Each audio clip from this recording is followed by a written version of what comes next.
छान वाटला पहिला भाग. यस, आपण इथं बसलेले गुरुदेवांचे सगळे भक्त पंडित आहोत, म्हणून आज अष्टावक्र गीता ऐकण्यासाठी आपण सज्ज झालोय आणि आपल्याला ते मिळतीये. सर्वप्रथम आपण आपल्याला खूप भाग्यशाली समजूया की हे सुंदर ज्ञान आपल्यापर्यंत पोहोचत आहे. यस, अष्टावक्रजी जे आहेत यांचे वडील, सुरुवातीलाच गुरुजींनी सांगितल्याप्रमाणे यांचे वडील कहोदा नावाचे खूप विद्वान आणि पंडित होते.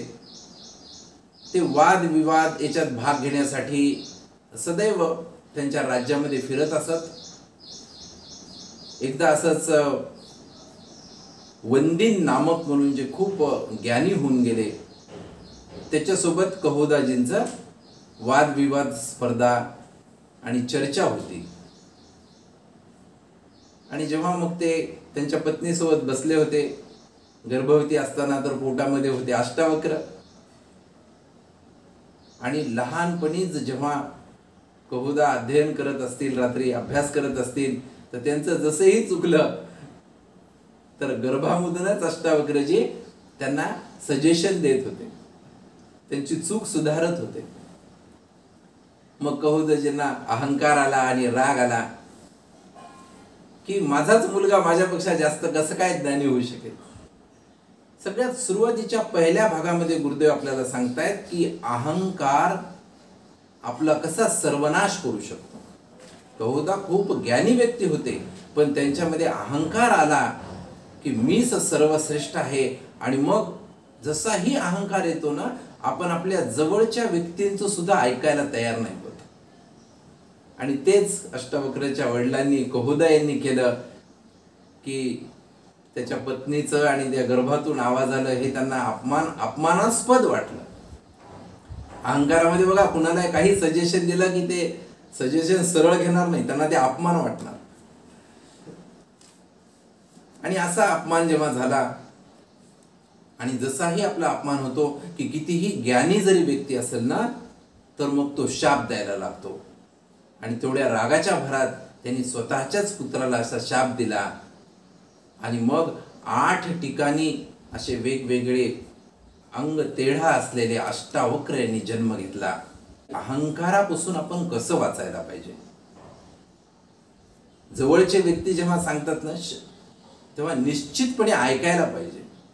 पण आपण आपल्या जवळच्या आणि कुटुंबातल्या व्यक्तींना फार महत्त्व देत नाही. काही समस्या आली तरी नाही तुम्हाला काही माहित नाही, मीच करतो माझ्या मनाने. तर अहंकारामध्ये असं कधीही न करता सर्वांचं ऐकणं हे खूप गरजेचं आहे. हा सूक्ष्म अर्थ इथं गुरुदेव आपल्याला सांगतायत. आणि मग हा अहंकार जसाही वाढत जातो, अहंकारामध्ये मुख्य होतं की आपण झुकायचं नाही शिकत. एक तटस्थ भूमिका असते अहंकारामध्ये.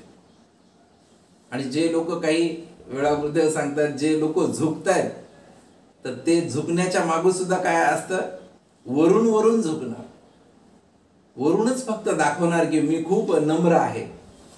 तेव्हा गुरुदेव सांगतायत अति विनयम धूर्त लक्षण.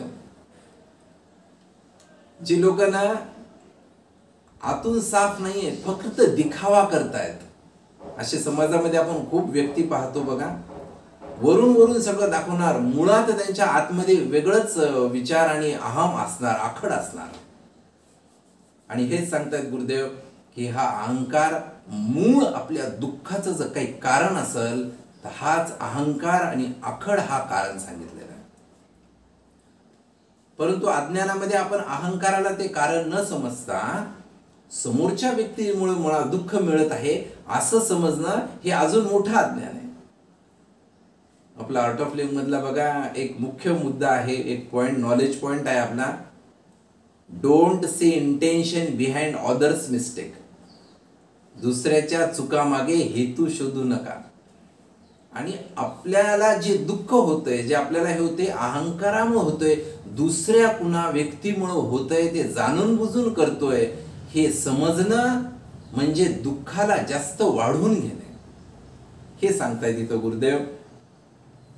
आणि अशा प्रकारे मग कहोदाला शिक्षा झाली आणि त्यावेळेस मग त्या मिथिला नगरीतून त्यांना दूर कुठे समुद्राकडे पाठवून देण्यात आलं, अशी कथा सांगण्यात येत आहे. अष्टावक्रजीचा आणि 13 नंबरचा खूप जवळचा संबंध आहे. आणि आपल्या परमपूज्य श्री श्री रविशंकरजी यांचा वाढदिवस सुद्धा 13 मे हाच आहे. तर या 13 आकड्याचा आणि अष्टावक्रजींचा काय संबंध आहे ते हेच सांगतायत की जसे 5 ज्ञानेंद्रिय आहेत, कान, नाक, डोळे, जीभ आणि त्वचा, ह्याच्यापासून जे ज्ञान मिळतं हे पंचेंद्रिय आहेत आपले. आणि 5 कर्मेंद्रिय सांगितलेले आहेत.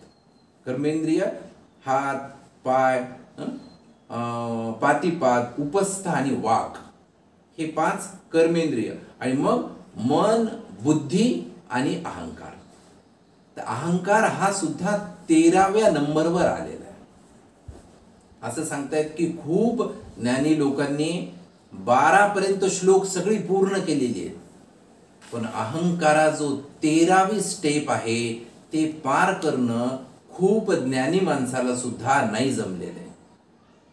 त्यामुळे बघा 7 लेयर्स ऑफ एक्झिस्टन्सचे जे आपले 7 अस्तित्वाचे 7 स्तर आहेत, त्याच्यामध्ये 6वी स्तर आहे आपला अहंकाराचा. तो जर आपण पार नाही केला तर परत आपण पहिल्या स्टेपला येणार.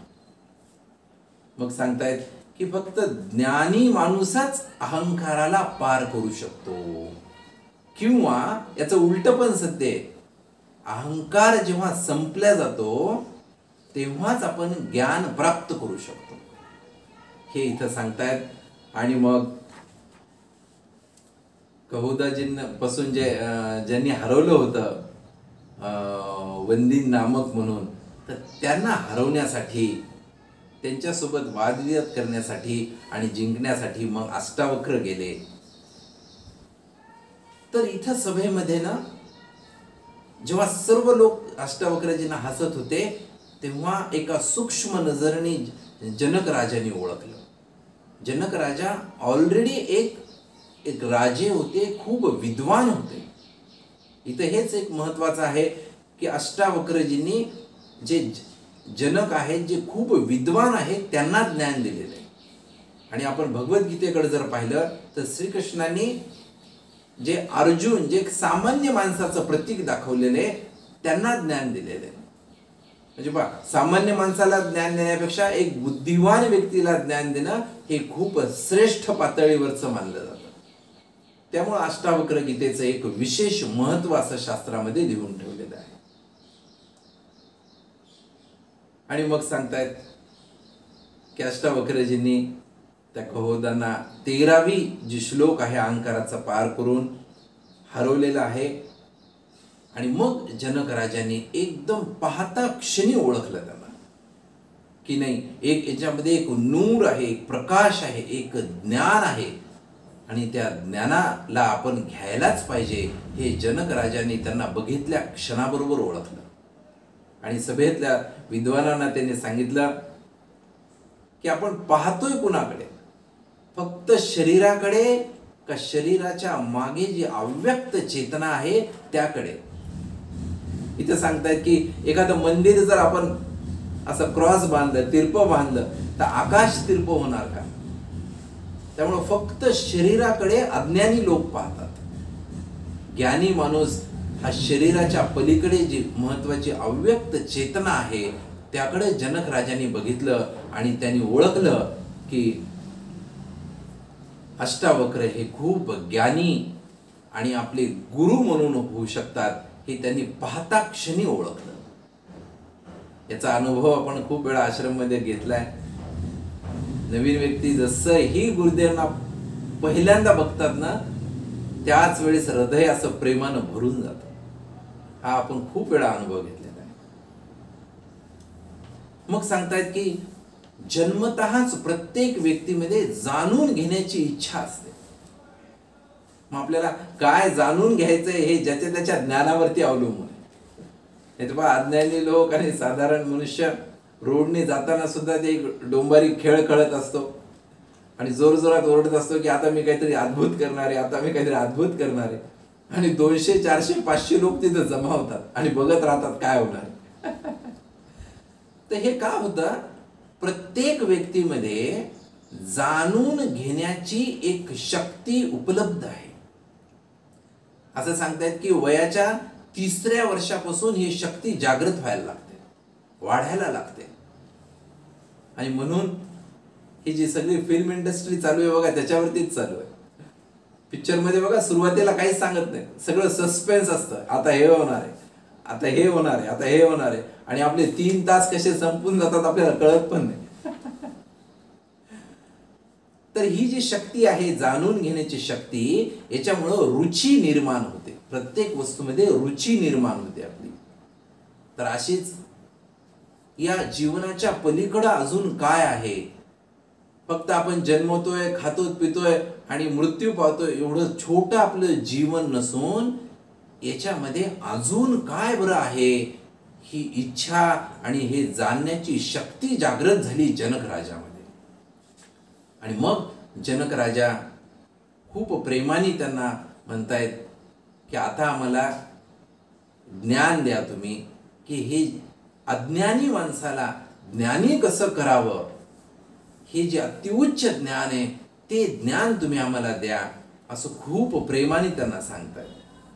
आणि कशी मुक्ती मिळवावी या जीवनापासून हे विचारतायत जनक राजा स्वतः महामुनी अष्टावक्रजी यांना.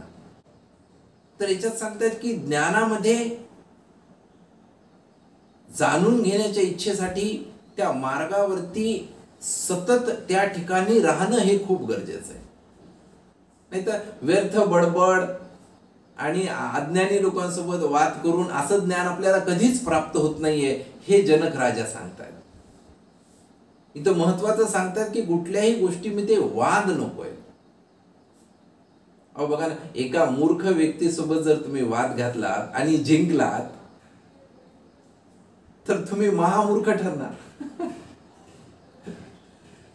त्यामुळं अज्ञानी लोकांसोबत कधीही वाद न घालता ही मूळ जी जाणण्याची इच्छा आहे त्याच्याकडे लक्ष देणं, हे जनक राजाने ओळखलं.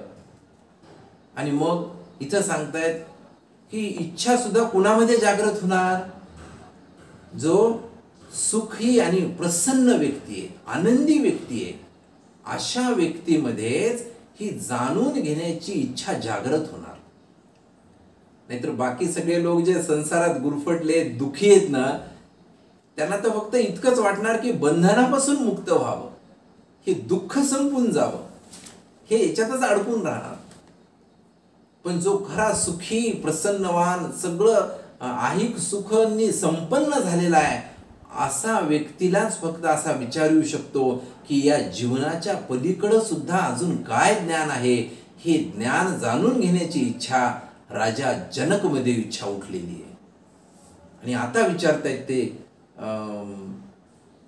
अष्टावक्रजींना की आता तुम्ही मला या जीवनाचं गूढ ज्ञान आम्हाला प्राप्त करून द्या, अशी विनंती करतायत. आणि हे सांगतायत की ही इच्छा फक्त भाग्यवान लोकांमध्येच उपलब्ध होऊ शकते.